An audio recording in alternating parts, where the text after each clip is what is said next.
Ал үшінші есепке келейік. Үшінші есепте бізде не дейді? Үшінші есепте күн бетінің бірлік ауданы сәуленің қуатын анықтаңдар.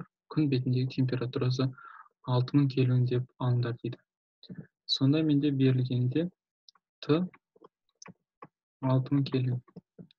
Табу керек R. R табатын болсам, сигманың 4 дәрежесінде, сонда 5,67 көбейтілген 10 минус 8 и 6000-ның 4 дәрежесі.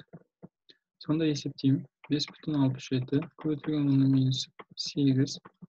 Так, сонда 6-ның 4 дәрежесі, сосын 6 көбейтілген 1000 деп алып отырмын да. Сонда 1000 3 дәреже, сонда 1000-ның 3-ті 10-ның 3 дәрежесі көбейтілген 4-ке, сонда 12 дәрежесі болады.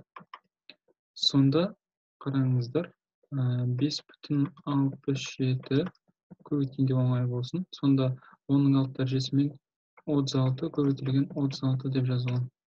Сонда мына жақта 10-ның 4 дәрежесі болады.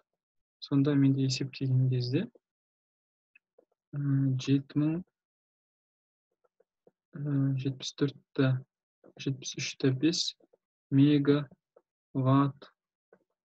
мегаватт бөлінген метр квадрат болады.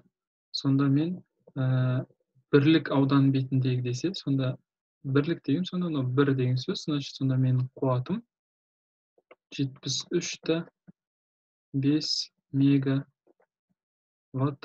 болады екен. 73.